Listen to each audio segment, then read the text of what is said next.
We're here because it's our responsibility to stop these inhumane acts that are happening at the Albemarle-Charlottesville Regional Jail.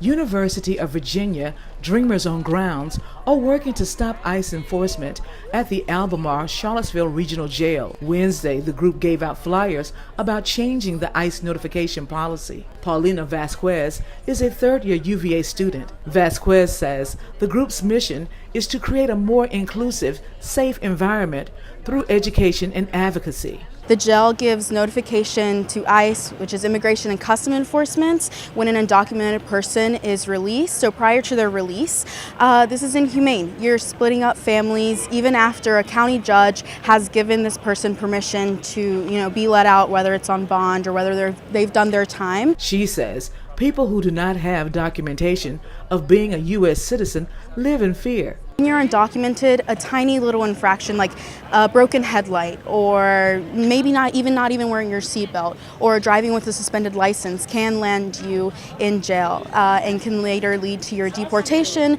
with the policy that ACRJ has going on right now. Stephen Rodilia is the UVA's Dreamers on Ground secretary.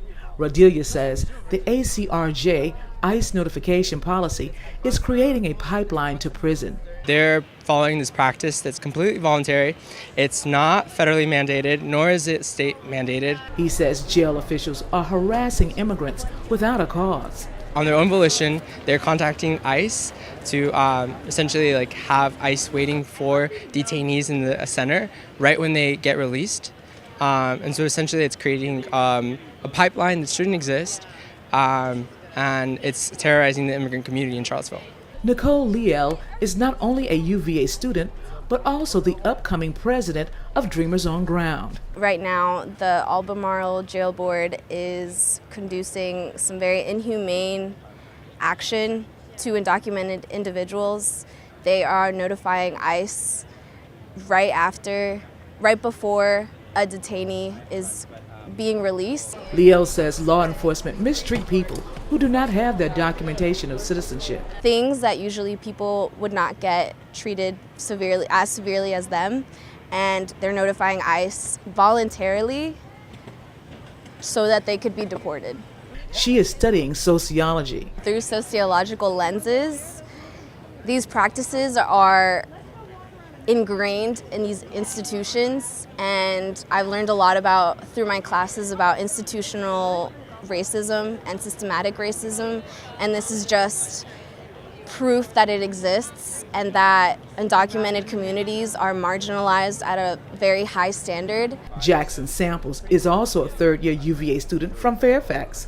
Samples says the notification policy is unconstitutional. When these policies go into effect that adversely affect them, it simply is not made a priority. It simply is not, it's washed over. And so unfortunately I think that's a product of pervasive anti-immigrant racism and white supremacy here in this country, and it's something that we need to challenge. He says looking at the massive UVA lunch crowd made him uncomfortable. These are a lot of people who could be taking flyers, a lot of people who probably don't know about the ICE notification policy, a lot of people that we as students here can inform them about that this is even happening in the first place. Many people just have no idea that the jail board has this policy of voluntary notification. So really our goal here today is just to educate and to inform. Aisha Gill is a UVA third-year student from Loudoun County. Gill says the ICE notification is unethical and immoral. As an immigrant child myself, I understand the uncertainty that constantly follows you around with shifting policies, and especially when you're undocumented.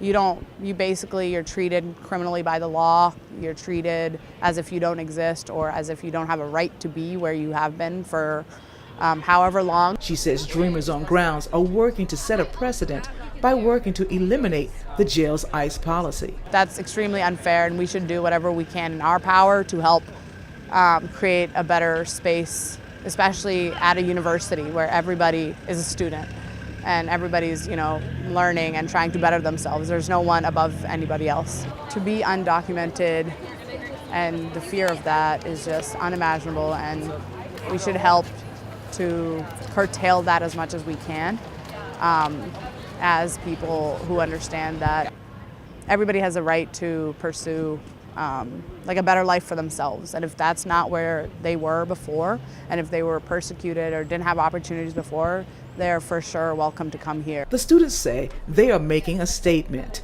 The statement is that we are going to try, as we say in Spanish, vamos a luchar, until there's action being taken in a positive way for undocumented communities, and we are not going to stop.